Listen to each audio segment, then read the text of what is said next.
Part 3, Chapter 2. What could possibly go wrong? You're taking advice from whom, exactly? Blue blood. Luna turned up her nose and snorted loudly. I have no recollection of such a pony. Blonde mane snob, high society type? I tried. You'll have to be more specific. Luna was lying sprawled on her couch, picking idly through a bowl of chocolates as I nervously paced in front of her. He passed a rude comment about your flank at the gala last year, I ventured. More specific. Luna waved her hoof vaguely in my direction. You threw him into the castle moat and he cried like a filly?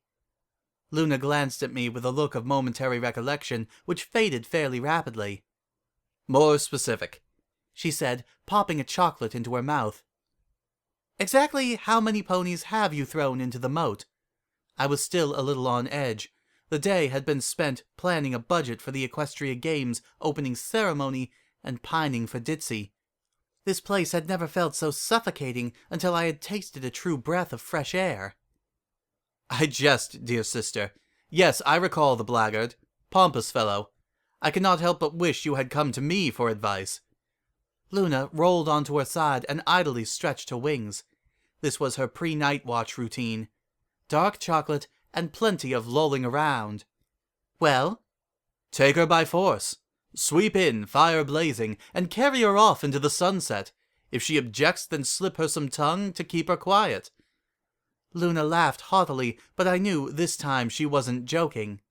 Luna, things don't really work like that anymore, as I said before. Ah, that would explain why the young mare was so alarmed last night. Sometimes I wondered what sort of adventures my sister got up to when I wasn't there to keep her in check. Be more aggressive, Tia. You and I have crushed armies beneath our hooves. A few weeks ago we were battling an elder dragon, and now you're dilly-dallying over some mare. Ludicrous! I still like Blue Blood's plan better.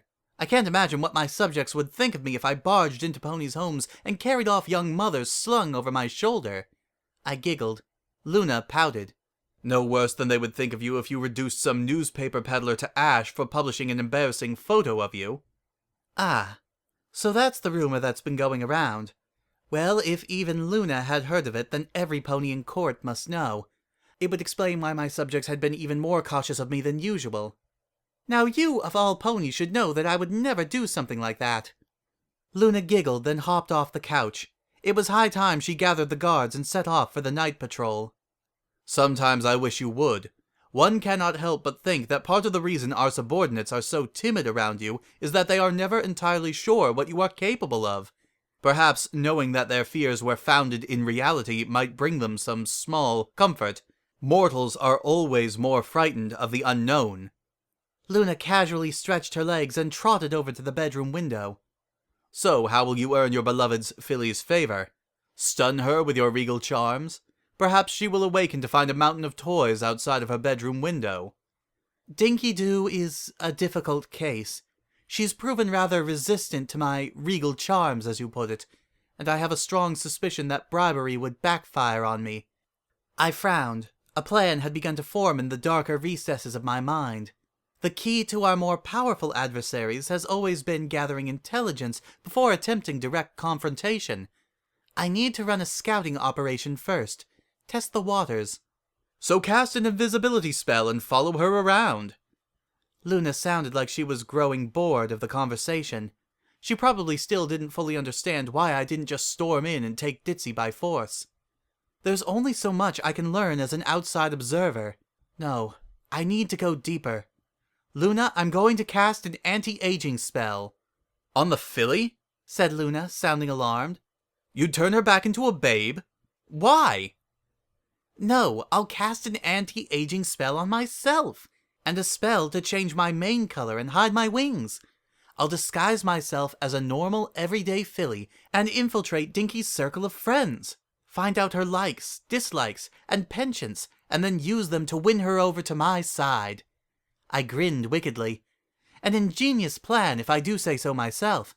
The same strategy Chrysalis used against me, time and time again. Luna laughed loudly enough to shake the floorboards. You would disguise yourself as a normal filly? How fun! You must show me the end result.